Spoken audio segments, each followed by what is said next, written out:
Glória a Deus. Aleluia. Glória a Deus. Abra sua Bíblia comigo, 1 Coríntios, capítulo 15. Quem tem fome e sede da palavra, diga amém. 1 Coríntios, capítulo 15. Nós vamos ler do verso 20 a seguir. Verso 20 a seguir. 1 Coríntios, capítulo 15, verso 20 a seguir. Diz assim a santa palavra do Senhor: mas de fato, Cristo ressuscitou dentre os mortos, sendo Ele as primícias dos que dormem. Visto que a morte veio por um homem, também um homem veio a ressurreição dos mortos. Porque assim como em Adão todos morrem, assim também todos serão vivificados em Cristo. Cada um, porém, por sua própria ordem. Cristo, as primícias, depois os que são de Cristo, na sua vinda. E então virá o fim, quando Ele entregar o reino ao Deus e Pai, quando houver destruído todo principado, bem como toda potestade e poder, porque convém que Ele reine, até que haja posto todos os inimigos debaixo dos seus pés. O último inimigo a ser destruído é a morte, porque todas as coisas sujeitou debaixo dos pés. E quando diz que todas as coisas lhe estão sujeitas, certamente exclui aquele a que tudo lhe subordinou. Quando, porém, todas as coisas lhe estiverem sujeitas, então o próprio Filho também se sujeitará àquele que todas as coisas lhe sujeitou, para que Deus seja tudo em todos. Quem pode dizer amém? Amém. Vamos orar. Pai, no nome de Jesus, eu peço ao Senhor, ó Pai, que o Senhor me dê a liberdade para ministrar no Espírito Santo a palavra do Senhor, e da mesma forma, Pai, seja no coração de cada irmão e cada irmã aqui, que haja uma fome, que haja uma sede, Pai, em nome de Jesus, Pai, que nessa ministração nós possamos entender a nossa vitória sobre a morte, e que nós possamos, Senhor, ter essa esperança em nossos corações, como filhos do Senhor, Pai, que aguardam a Tua vinda. Então fala conosco, Pai, não permita que nada impeça, atrapalhe, não permita que nada, Senhor, gere impedimento, obstrução, ó Pai, ou resistência à Tua palavra, mas que haja um coração faminto e sedento, Senhor, pela Tua palavra. Nos dê um banquete nesta noite, eu te peço em nome de Jesus. Quem concorda, diga amém. Pode se assentar, louvado seja o nome do Senhor.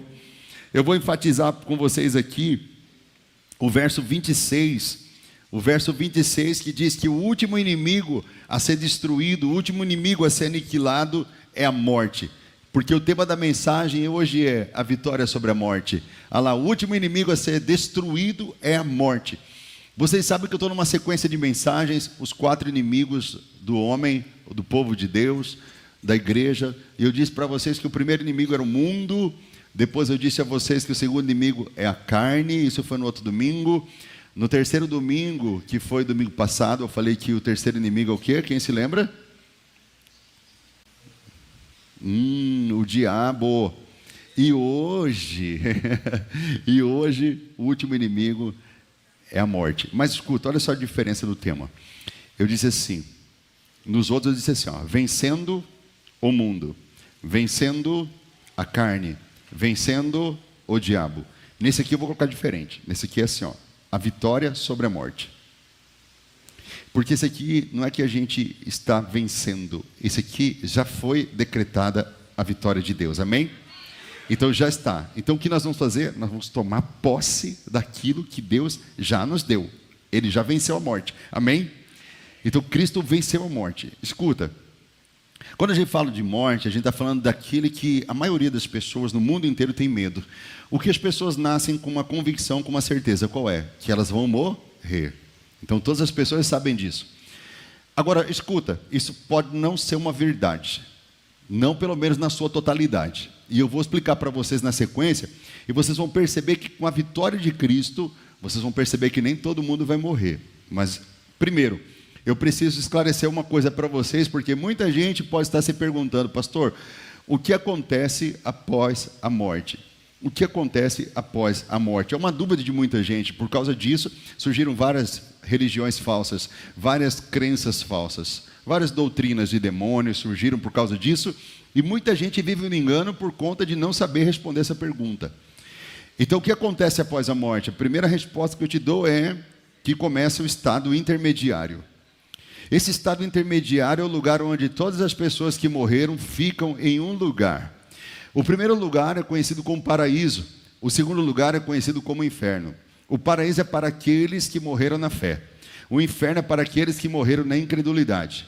Ninguém vai para o inferno sem receber todas as oportunidades e chances possíveis e até impossíveis. Deus esgota todas as possibilidades antes de uma pessoa ser direcionada para esse lugar de trevas. Então escuta, Deus é misericordioso e bondoso. Quem pode dizer amém?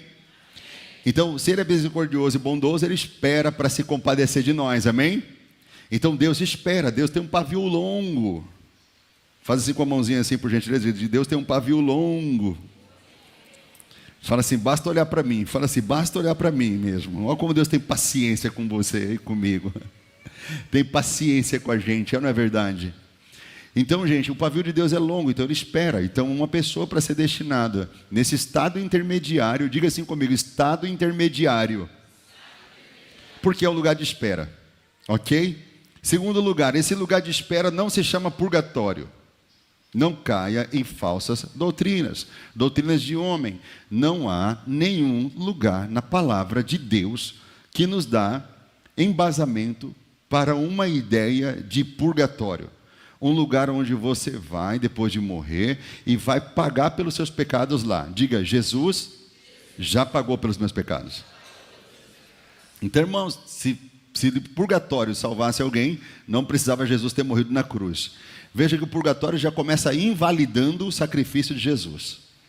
E se já invalida, ou se tenta invalidar o sacrifício de Jesus, já não presta, irmão. Tem que sair fora de toda e qualquer crença e fora da sua fé, de uma vez por todas. Escute bem uma coisa que eu vou dizer para vocês.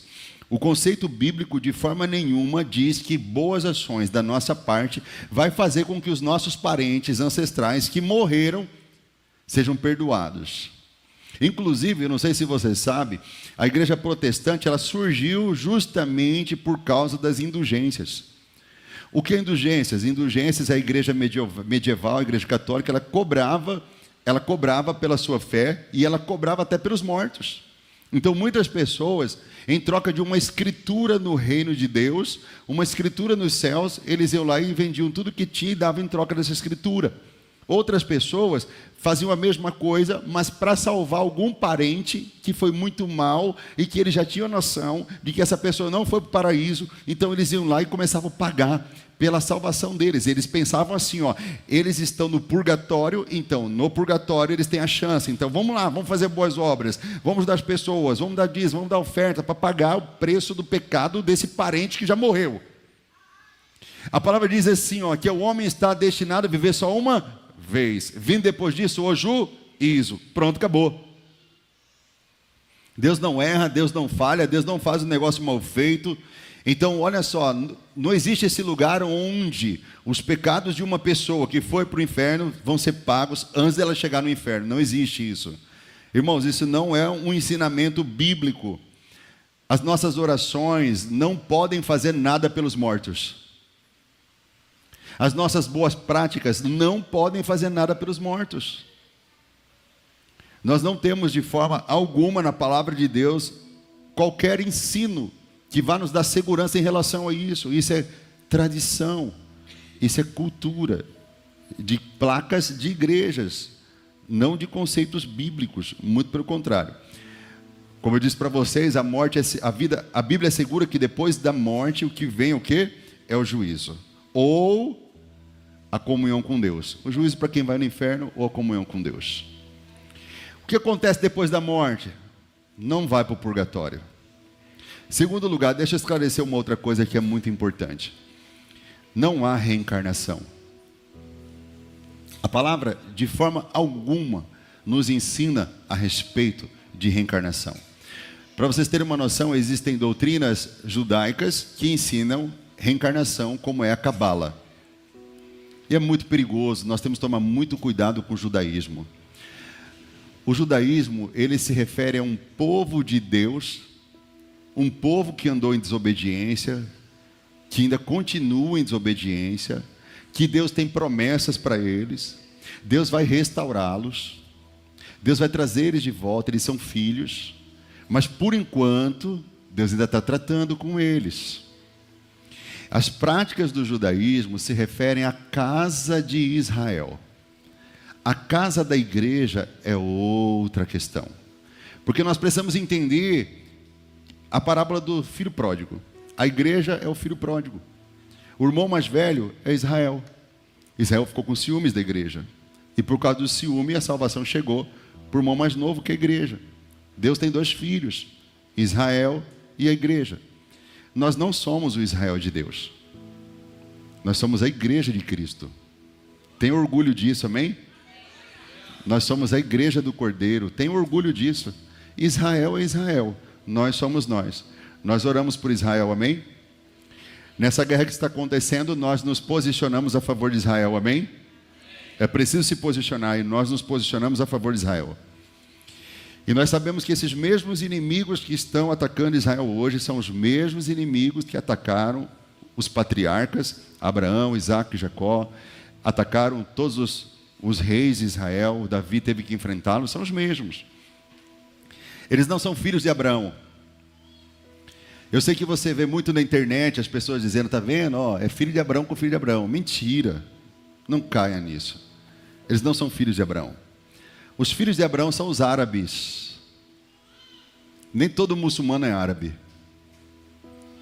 Acontece que quando você vê as nações do norte, elas já existiam antes de Abraão. A terra prometida já estava possuída por um povo antes de Abraão ter filhos. Abraão nem tinha filhos e já tinha morando lá. Quem se lembra? Cananeus, Jebuseus e toda a sorte de eus já moravam lá. Esse povo sobreviveu. Esse povo está vivo até hoje. E é o mesmo povo que persegue os filhos de Deus. Eu não sei se você percebeu, nesse exato momento, os árabes não têm conexão com eles. Os árabes estão apoiando Israel. Os árabes estão apoiando os Estados Unidos. Os árabes estão apoiando a igreja. Você consegue abrir uma igreja em países árabes. Você não consegue abrir igrejas em países islâmicos. Porque eles são literalmente um povo que odeia Israel e odeia a igreja. E eles financiam toda forma de terrorismo que existe no mundo. Eles financiam visões políticas anti-Deus, anti-Cristo, como visões progressistas, visões iluministas, são todas financiadas por eles com dinheiro de petrodólar, para bancar, para desestabilizar o Ocidente, sempre. Quando eles entenderam que essa era a melhor jogada, eles incentivam isso e bancam isso. Então esse povo islâmico, eles têm uma só missão: conquistar todo o Oriente Médio e também conquistar o Ocidente. Mas escuta, mesmo no Islã, já surgiu uma corrente que acredita em reencarnação. Agora olha só, essa corrente já está alcançando alguns pequenos grupos do Islã. O Islã ele é resumido, ele é dividido basicamente, porque existem outros grupos, mas basicamente entre os xiitas e sunitas. Os sunitas compreendem a 80% do povo islâmico, e 20% são os xiitas. E os xiitas são aqueles mais ferozes. Eles possuem alguns agrupamentos de guerra, de terrorismo, como o Hezbollah. Os sunitas possuem o Hamas. Mas os xiitas, eles são mais difíceis, eles são mais sanguinários, eles realmente querem destruição, e eles são do Irã. O Irã e o Iraque são xiitas, enquanto os países árabes e ao redor são sunitas. Os países xiitas, eles já começaram a implantar dentro deles o conceito de reencarnação. E por que eles estão plantando o conceito de reencarnação? Para que os soldados se matem com algum tipo de convicção que eles vão voltar. E eles vão reencarnar de novo. E pode reencarnar em gente, em bicho, em ave, em alguma coisa assim. Porque é uma forma de incentivo, é uma forma de adoração e celebração à morte. Todas as pessoas que acreditam em reencarnação, elas estão literalmente tentando lidar com a morte. É ou não é? Não faz sentido para você? Você conhece alguém que já foi, por exemplo, para uma religião que crê em reencarnação? Essa pessoa está tentando compreender morte. Ela está tentando aprender a lidar com a morte. Provavelmente alguém da família dela morreu. Ou provavelmente ela tem um medo terrível de morrer. E ela precisa fazer as pazes com a morte. Mas eu quero que você profetize sobre uma pessoa hoje. Você vai virar a mão para a pessoa que você mais ama, vai dizer assim, ó: eu profetizo que você não vai fazer as pazes com a morte. Você vai derrotar a morte. Você vai fazer as pazes com Deus. Em nome de Jesus. Deus não nos chamou para fazer pazes com morte. Deus nos chamou para vencer a morte. Quem crê nisso aqui nessa noite? É a vitória sobre a morte. A morte não é amiga, ela é inimiga. A morte não é amiga, é inimiga. Escuta, quando um médico legista, ele vai fazer lá o laudo, ele pode dizer assim: morte natural, morte acidental. Ele vai discriminar lá como vai ser esse tipo de morte. Escuta, essa é só uma forma de falar. Não existe morte natural. Todo tipo de morte é, infelizmente, gente, é salário de pecado. Todo tipo de morte é um tipo de maldição. Não importa como. A morte não é natural para a humanidade. O ser humano não nasceu para morrer. O ser humano nasceu para viver eternamente. A árvore da vida estava plantada no meio do jardim, mas eles quiseram comer a árvore do mal. Mas o ser humano nunca vai se adaptar à morte, porque ele não nasceu para conviver com morte. Ele não nasceu para morrer. Ele nasceu para viver eternamente. Por isso a reencarnação, ela também vai contra tudo o que Jesus fez na cruz. Porque ela está dizendo que uma pessoa que morreu vai reencarnar para morrer de novo, e morrer de novo, e morrer de novo, e vir um looping de morte, de morte, de morte. Ah, chega de morrer. A promessa de Deus não é essa. A promessa de Deus é uma só: aquele que crê em mim, ainda que morra, tornará a viver e nunca mais vai morrer. Diga comigo: nunca mais vou morrer. Então a morte é um acidente no nosso caminho, e só é uma vez. Diga graças a Deus. Agora, se você quer acreditar em reencarnação e viver isso, pede para Deus te dar. Você fica nascendo, morrendo, nascendo, morrendo, nascendo e morrendo. Já basta morrer uma vez, sim ou não? Ou coisa ruim. Para que eu vou querer viver e renascer? Jesus, amado, está repreendido em nome de Jesus, amém? Morreu uma vez já está terrível demais. Imagina ter que ficar nascendo, morrendo, nascendo, morrendo. Irmão, quando vê uma pessoa falar um negócio desse para mim na rua, enquanto no mercado, fala: pastor, eu acredito em reencarnação. Eu falei: você gosta de sofrer. Já liga um sertanejão bravo daquele de sofrência e fica ouvindo aí, meu filho, porque Jesus me chamou para ter vida em abundância. Aleluia. É vida em abundância, meus irmãos. É vida eterna. A vida eterna é essa, que creiamos que Jesus é o Filho de Deus. A vida eterna é essa, nunca mais nós vamos experimentar a morte. Escute, a promessa é essa: Deus vai enxugar dos nossos olhos todas as lágrimas, não haverá mais tristeza, não haverá mais dor e não haverá mais morte. É vida eterna. Quem pode dar glória a Deus aí? Fala: eu vou viver para sempre. Então, se é para Jesus, dá aquela salva de palmas forte aí, meu irmão. Aleluia. Diga comigo: nem reencarnação. Diga mais alto: nem reencarnação, nem purgatório. Fala: Jesus tem para mim o reino de Deus. Você pode dizer glória a Deus? Aleluia. Aleluia. Agora olha só, eu disse para vocês que nem todo mundo vai morrer.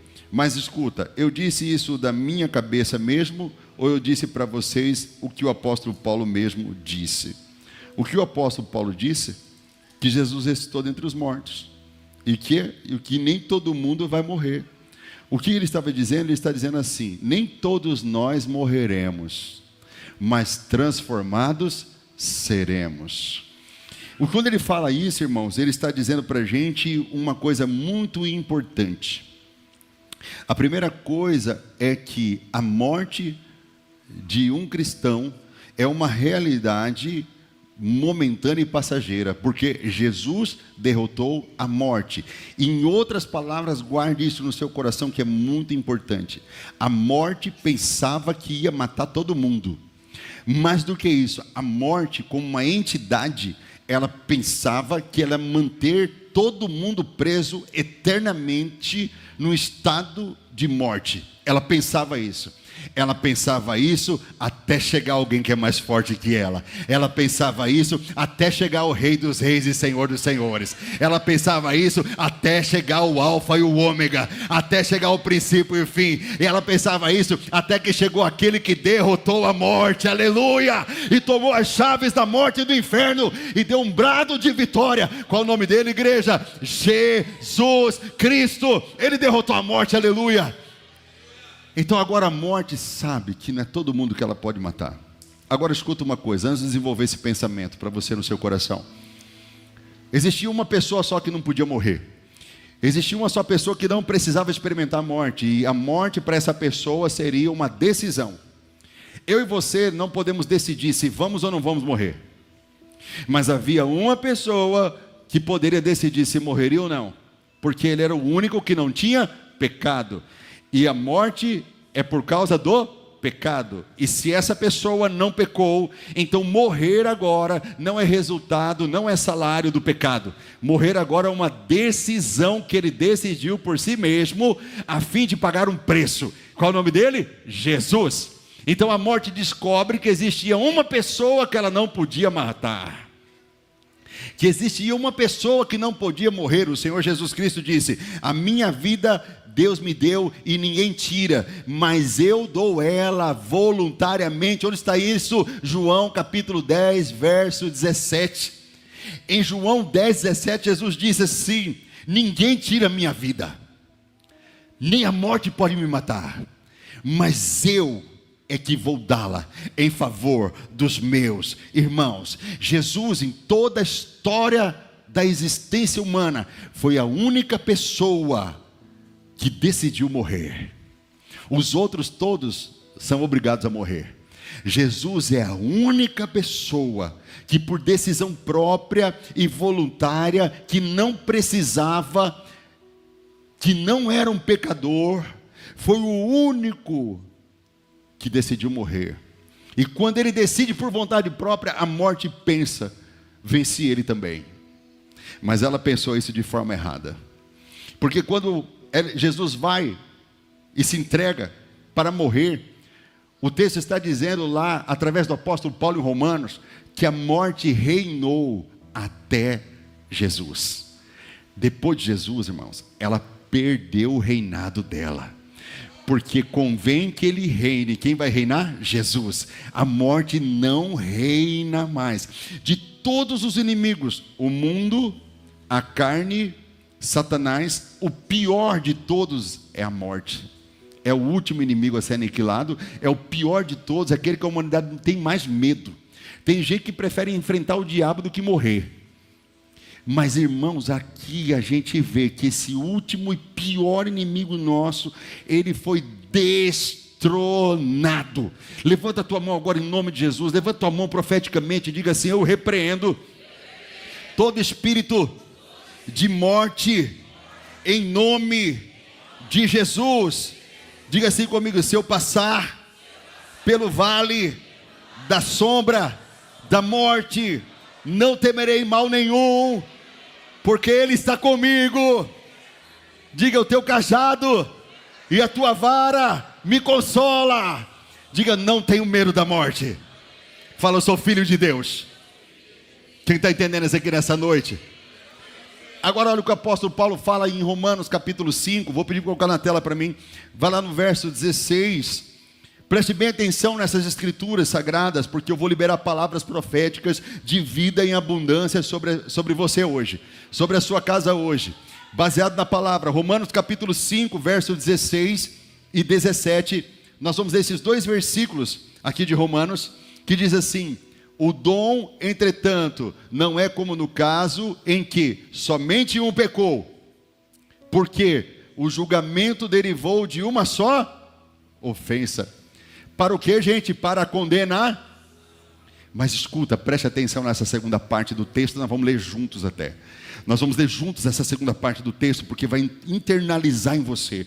Você vai tomar posse da graça de Deus agora. Você vai tomar posse do que Deus está liberando sobre a tua vida hoje. O que está escrito aqui é poderosíssimo. Tem que entrar nas suas veias, tem que entrar nos seus poros, tem que respirar. Você tem que respirar isso na sua vida. Vamos no mais lá, diga comigo. Mas a graça...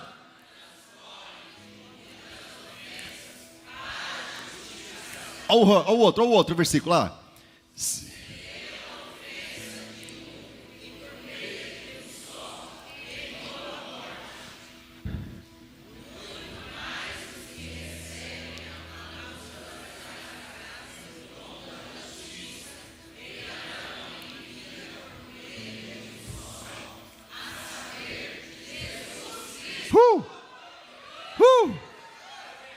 Quer dizer que a morte perdeu o seu trono, a morte perdeu o seu reinado, e quem está reinando? Todos aqueles que recebem a abundância da graça e o dom da justiça, eles é que vão reinar no lugar da morte agora. Agora não é mais a morte quem reina agora é a vida eterna. Quem crê nisso aqui nessa noite? Então nós nessa noite celebramos a vida de Deus, a vida de Deus. Escuta, esta é a noite que Deus vai fechar caixão aqui nessa noite. Esta é a noite em que Deus está rasgando o diagnóstico médico, está dizendo assim: eu estou renovando mais anos de vida sobre você, porque Ele é a ressurreição e a vida, e quem crê nele não morrerá eternamente. Quem recebe a vida de Deus, quem recebe a vida de Deus, cadê aquela salva de palmas a Ele? Aleluia, glória a Deus, aleluia. O reinado da morte foi totalmente destruído. O reinado da morte agora está destronado. Ele não mais, a morte não é mais um rei poderoso. O rei poderoso sobre toda a terra é um só, Jesus Cristo. E Ele está dizendo que nós vamos reinar com Ele. Olha o que está escrito em Apocalipse, capítulo 1, o verso 18, que é revelador para nossos corações. Apocalipse 1, 18 diz assim: e aquele que vive, estive morto, mas eis que estou vivo pelos séculos.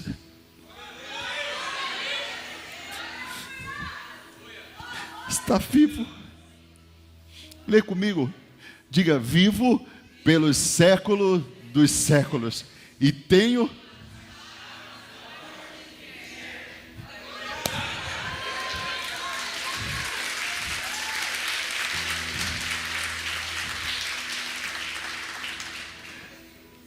Em 1 Coríntios capítulo 15, eu quero ler isso aqui porque eu vou liberar palavras proféticas sobre a tua vida. No verso 51 e 52, nem todo mundo vai morrer. Escuta, nem todo mundo vai morrer, eu vou provar para você isso. 1 Coríntios 15, 51, diz assim: eis que vos digo um mistério. Diga comigo: mistério. Nem todos dormiremos.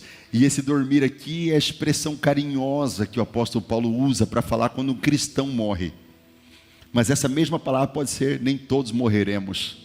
É o jeito que Paulo falava dos salvos. Quando uma pessoa não era salva, ele não usava essa expressão. Somente para pessoas salvas ele usava essa expressão. Isso não tem nada a ver com o sono da alma, porque a alma não dorme. Escute uma coisa, ele está falando de corpo e não de alma.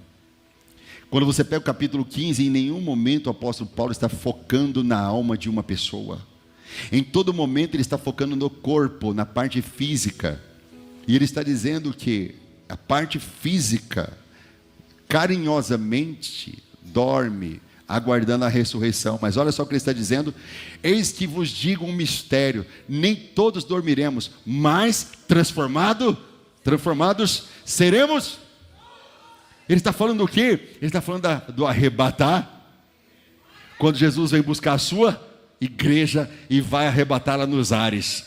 Então ele está dizendo que existe um grupo de pessoas que vai ver a vinda dele com seus próprios olhos, e essas pessoas que são filhos de Deus, elas não vão experimentar a morte. Essas pessoas vão experimentar o arrebatar. Elas serão o quê? Arrebatadas e terão seus corpos transformados. De um corpo corruptível para um corpo incorruptível, de um corpo mortal para um corpo imortal, de um corpo destrutível para um corpo indestrutível. Essas pessoas vão experimentar uma troca de corpo e nunca mais essas pessoas vão morrer. Na verdade, elas nunca experimentaram a morte. Essas pessoas vão experimentar o arrebatamento. Quem quer ser arrebatado por Jesus aí? Escute, rumores de guerras e rumores de guerras, são sinais, terremotos, maremotos. Oh, meu irmão, já estão todos os sinais que a vinda do Senhor está muito mais perto do que você possa imaginar. Eu vou dizer uma coisa que eu penso, quem sabe seja verdade, quem sabe seja realmente uma realidade, mas eu acredito que todos que estão aqui serão arrebatados pelo Senhor. Eu acredito que todos serão arrebatados, aleluia, aleluia, glória a Deus. Então nem todos vão morrer.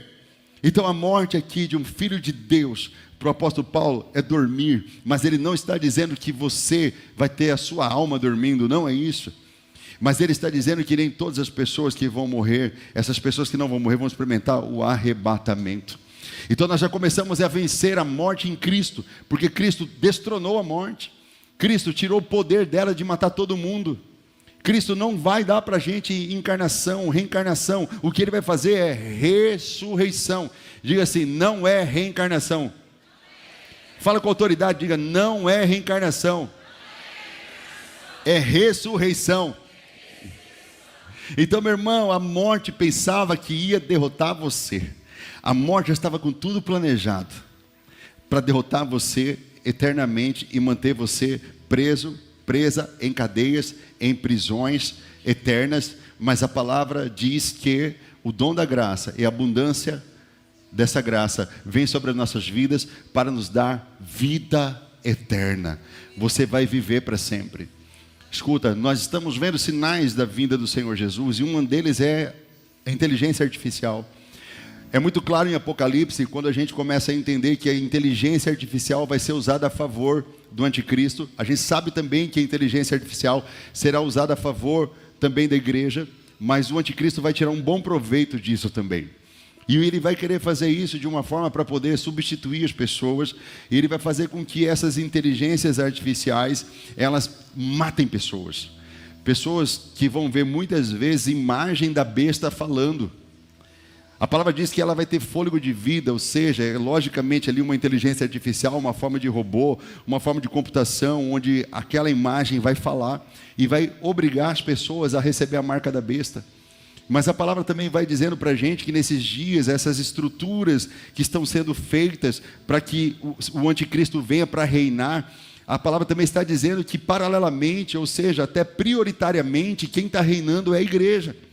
Quem está reinando não é o anticristo, quem está reinando não é a morte, quem está reinando não é o diabo, quem está reinando não é a carne, quem está reinando é a noiva. Quando nós entendemos o poder da ressurreição de Cristo em nós, o apóstolo Paulo fala isso, o meu desejo é entender o poder da morte e da ressurreição de Jesus em meu corpo.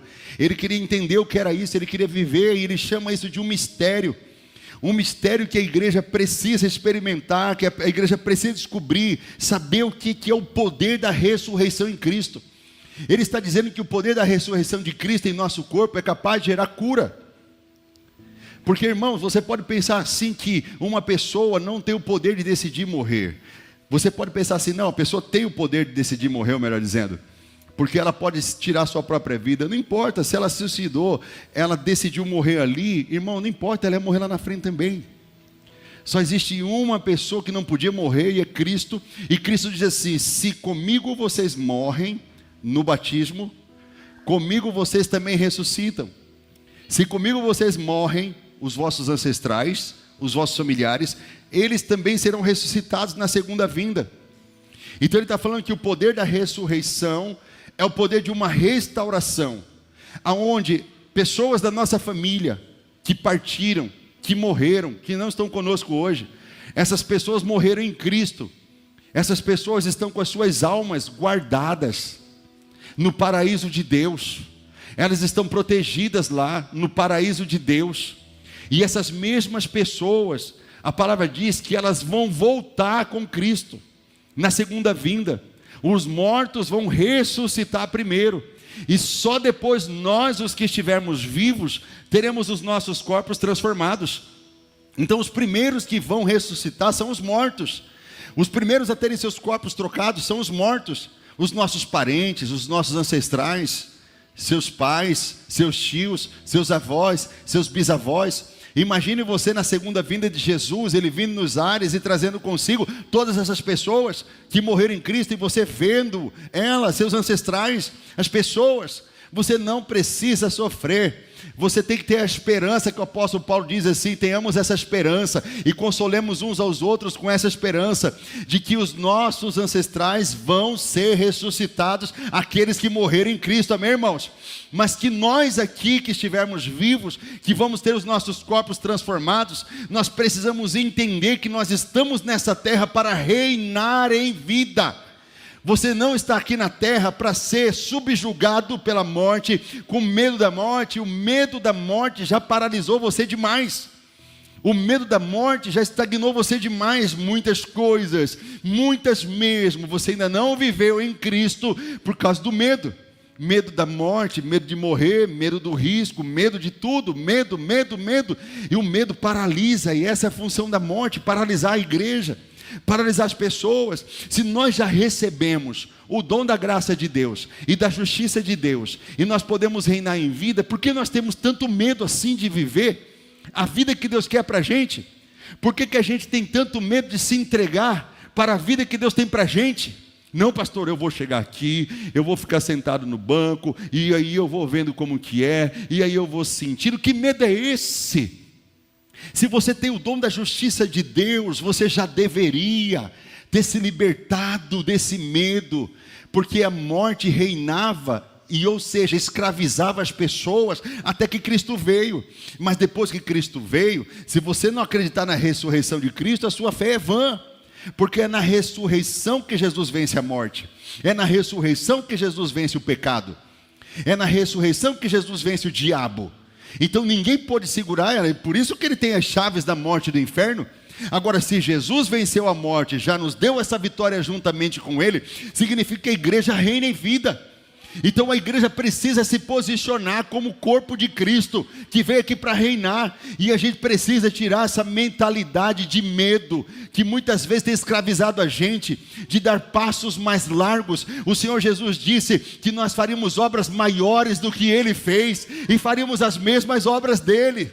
Então esse medo precisa sair do nosso coração. Você precisa confiar em Deus e descer desse barco e saber que essas ondas não têm poder de naufragar, e ainda que te afunde, Jesus vai segurar no teu braço e não vai deixar você se afogar.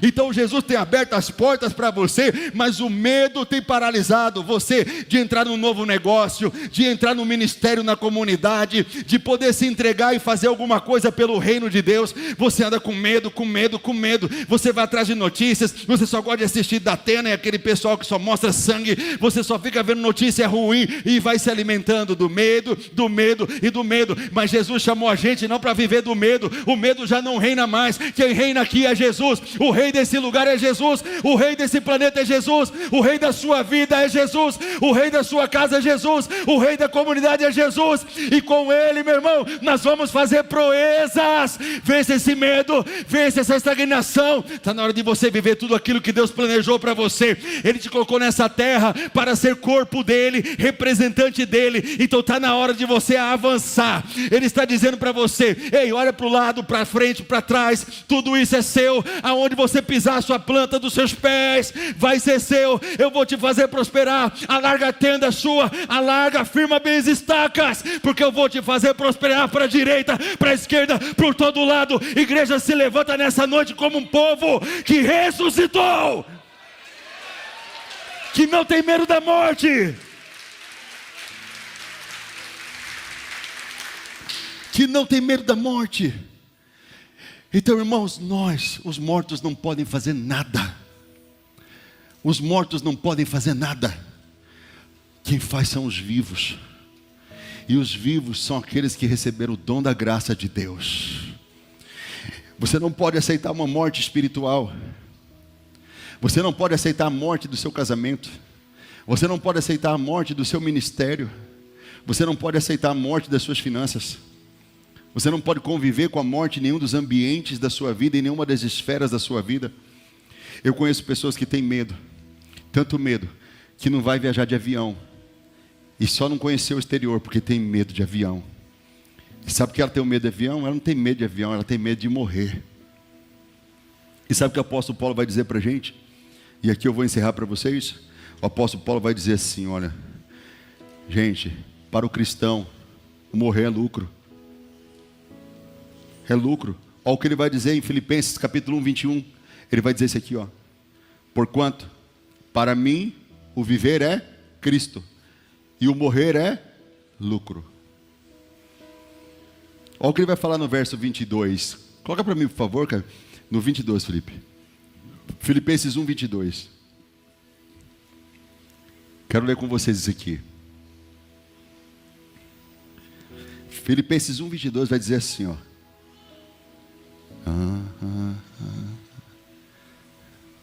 Agora, aí, viu? Vai dizer assim, ó. Entretanto, se o viver na carne traz fruto para o meu trabalho, já não sei mais o que hei de escolher. Olha o que ele está falando. Ora, de um e outro lado, estou constrangido, tendo o desejo de partir para estar com Cristo, o que é incomparavelmente melhor. Tem um mais, ok? Diga comigo, mas, por vossa causa. Diga, é necessário o quê? Morrer para ele é lucro, sim ou não? Mas ele disse assim, eu tenho uma missão aqui na terra que é muito mais importante nesse momento, e eu preciso cumprir. Não, coloca a mão na tua cabeça, coloca a mão na tua cabeça. Diga assim, eu tomo posse da palavra de vida e de ressurreição. Não chegou o meu fim. Pensamentos de morte, pega tudo o que tem, sai da minha vida. Morrer para mim é lucro, mas eu preciso viver, permanecer, porque é necessário eu fazer obras que glorifiquem o nome do Senhor Jesus. Diga, eu não vou morrer. Diga, eu vou viver. Fala mais alto, diga, não morrerei, mas viverei. Fala, e verei a glória de Deus nessa terra, em nome de Jesus. Profetiza para alguém aí, profetiza para alguém, fala, você vai viver. Vai viver muito, na direita e na esquerda. Fala para ela, na direita e na esquerda, fala, você vai viver. Enquanto isso, coloca para mim o Salmo 118, verso 17. Salmo 118. Vai profetizando aí, vai profetizando. Salmo 118, verso 17. Deus me fala que tem uma pessoa aqui que achou que era o fim dela. Deus me fala que uma pessoa aqui estava com pensamentos de morte. Esses pensamentos de morte que estavam perseguindo você vão bater em retirada hoje em nome de Jesus. Deus me fala de uma pessoa que estava com medo de perder a família, de seus filhos morrerem. Você está vendo seu filho e você está com medo de morrer. Uma criança na sua casa. Deus está tirando esse medo e está trazendo vida em nome de Jesus. Vamos dizer juntos, comigo, vamos lá. Não morrerei.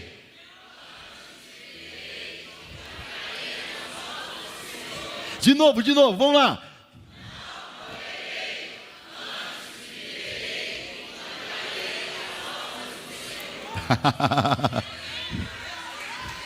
E contarei as obras do Senhor.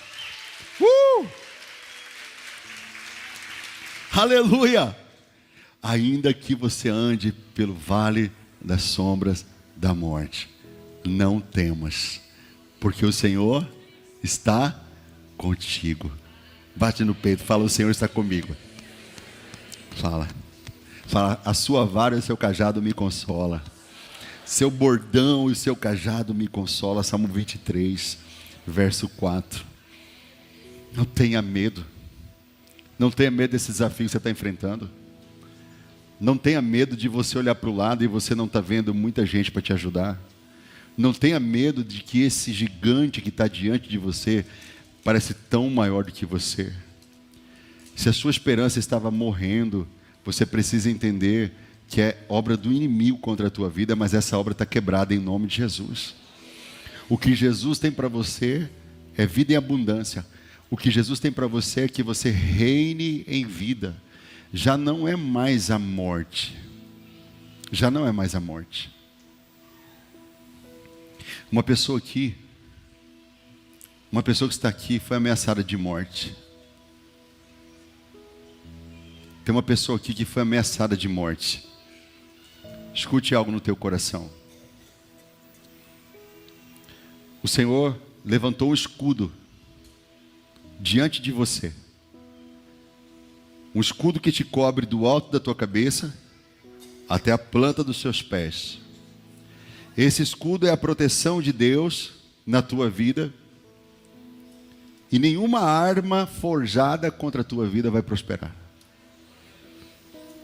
Nenhuma ferramenta preparada vai conseguir causar o que ele tem como intento. O que vai prevalecer na tua vida é a vontade de Deus. O que vai prevalecer é a vontade de Deus. Esse medo que está invadindo o teu coração, esse medo sai daqui hoje. Porque Deus não te deu um espírito de medo. Deus não te deu um espírito de medo. E o espírito que Deus te deu é de amor, de ousadia e de equilíbrio. Amor, ousadia e equilíbrio. Diga, eu serei ousado. Fala, Senhor, eu tomo posse da ousadia. Levanta a mão para receber assim. Eu profetizo na tua vida, ousadia. Você vai andar milhas a mais do que você imaginava. Você estava andando, a partir de agora você vai começar a correr. Você que estava correndo, a partir de agora você vai começar a voar. Mas você não vai ficar na velocidade que você estava, porque Deus está acelerando, Deus está removendo o espírito de morte, está trazendo a vida, e Ele te convida para reinar. Ei, o trono de Satanás já caiu, o trono do mundo está caindo, o trono da carne também. O que está vindo agora é o poder da ressurreição contra a morte. Então o que vai reinar é a vida de Deus em você, em nome de Jesus. Só quem toma posse, diga, eu tomo posse em nome de Jesus. Então fica em pé em nome de Jesus Cristo, fica em pé em nome de Jesus. Porque o salário do pecado é a morte, mas o dom gratuito de Deus é a vida eterna. Escute, o salário do pecado é a morte. O que o pecado tem para você é morte. O que o inimigo tem para você é morte. Mas o dom gratuito de Deus, o dom da graça e da justiça, é a vida eterna. E essa vida em abundância. Olha para mim por gentileza. Pastor, ministra na minha vida. Eu quero essa vida em abundância. Então escuta. Escuta então nesse finalzinho. Nós estamos terminando. Bem nesse finalzinho. Eu deixei isso para o final. Para que eu pudesse ministrar no teu coração. Quando você está andando por aí cabisbaixo, triste e derrotado, parecendo que está fracassado, fracassada, é a morte matando você. Mas quando você rejeita a morte, a vida que Jesus traz com a ressurreição, com o poder da ressurreição, ela é abundante. Porque onde abundou o pecado, superabundou a graça. Então escute, o que Deus faz é muito maior do que o inimigo fez. Quem está entendendo isso aqui? Muito maior. A vida que Deus vai liberar para você hoje vai mandar embora depressão, vai mandar embora estresse, vai mandar embora tristeza, vai mandar embora angústia, vai mandar embora síndrome do pânico, vai mandar embora ansiedade. Você vai começar a sorrir mais, você vai começar a celebrar mais, você vai começar a ousar mais, porque Deus está te dando uma unção de ousadia aqui nesta noite. E essa lágrima dos seus olhos serão enxugadas. Porque Deus vai enxugar dos seus olhos todas as lágrimas. Porque já não haverá mais tristeza. E Deus vai começar a dar para você o que? Uma unção de alegria. Uma unção de alegria onde a sua vida vai ter uma clara sensação de que ela vale a pena. Diga assim, a minha vida vale a pena. Fala assim, minha vida vale a pena. Não tem gente falando não, porque você não está tomando posse. Fala assim, vale a pena viver em Cristo Jesus. Fala assim, em Cristo vale a pena viver. Morrer é lucro, mas quando você está em Cristo, vale a pena viver. Quem está entendendo? Quem está entendendo isso aqui?